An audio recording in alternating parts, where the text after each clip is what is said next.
first heard of St. Thomas Aquinas really in reading Flannery O'Connor, because she had these famous statements in her letters where she says she read the Summa every night, and her mother, Regina, would come in and tell her to put the light out, and she would put her hand up and say, "On the contrary, St. Thomas says, the light shines in the darkness, and it shall not be extinguished."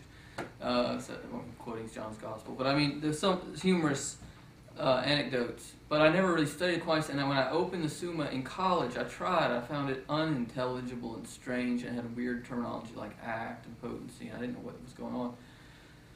And actually, I went to graduate school after I converted to Catholicism in theology, studying the Fathers of the Church, and I still didn't really understand Aquinas. I found it difficult. It was only after I entered seminary, that I began to really understand, with the help of other people, how to read Aquinas, and that was a very big shift for me. St. Thomas helped me a lot intellectually, spiritually.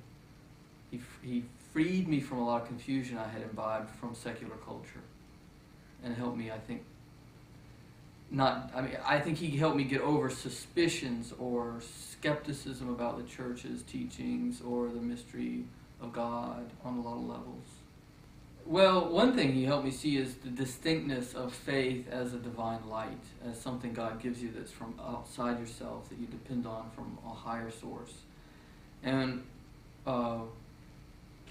he really helped me understand a lot how the mind and the will work.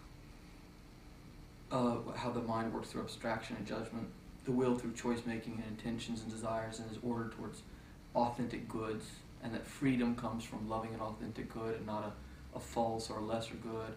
I changed my whole notion of what it was to think and to understand and to will and to be free and to love. He helped me understand better in a sort of, I'd say, commonsensical but also deeply insightful way what a human being is.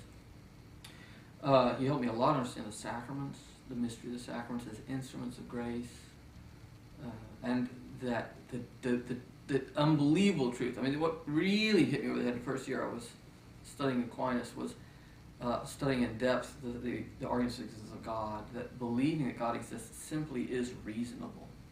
It's not just a matter of faith, when I put it that way, however great faith is. There's also a certain rationality to being religious. That was really a huge, because the consequence from that is that secular culture is in some ways not really rational on some fundamental level. And that's a huge consequence of that, when you see our culture is built around walling off religiosity. Because then, that means that human reason and contemporary culture are not perfectly compatible, or at least it could suggest that. So those big things to go through in terms of a conversion from non-Catholic to Catholic, from non-baptized effectively. More reaction against my secular university education that drove me to see that Catholicism was upholding important truths, particularly the truth that human life begins at conception. That seemed to me, from the time I was about 17 or 18, just palpably rational. I mean, whether it's convenient or inconvenient, it seems reasonable. Life begins at conception. And then I found in the university so few people even willing to entertain debate seriously about the issue, let alone acknowledge the gravity of the question. And I think the fact that the Catholic Church stands for both reason and respect of the dignity of the human being, that really had a huge impact on my decision to gravitate towards the Catholic faith. An undergraduate at Brown University in Rhode Island, which is a more secular, it has a secular reputation, and that's not accidental. There is rather secular culture there. And I'm from Georgia. I was from a very different background, and I think the healthy culture shock was to ask the question of whether human religiosity, which I was more accustomed to even with my parents and in the South, was something abnormal or normal, and therefore whether the very intensely secular culture I was in was something normal or abnormal. And I think I lived that question almost very privately during my time as a student. But answering that question became one of the things that drove me towards belief in the Catholic faith. I first met the Dominicans when I went to graduate school in England.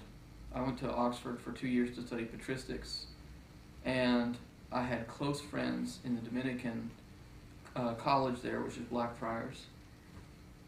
And they seemed to have Well, a lot of insight into theological questions, and I just found it very appeasing.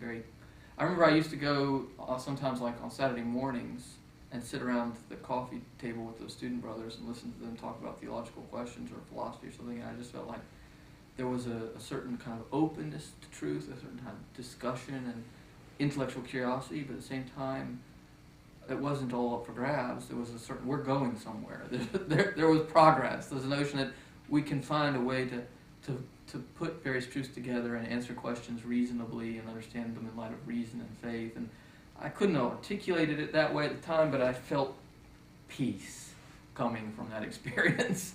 And I just felt like it helped me mature intellectually to put things together with the help of older, Dominican brethren. And we had a little group for evangelicals who were interested in the Catholic faith in England. And I listened to catechism with Dominicans. The Dominicans ran this little group that I was partly responsible for starting. And evangelicals would pose their objections firmly. And then I would see the Dominican answer, historically, scripturally, intellectually, philosophically. It was a wonderful set of exchanges. And about half the group became Catholic, the other half became better evangelicals. And so it was those things really influenced my love for the order.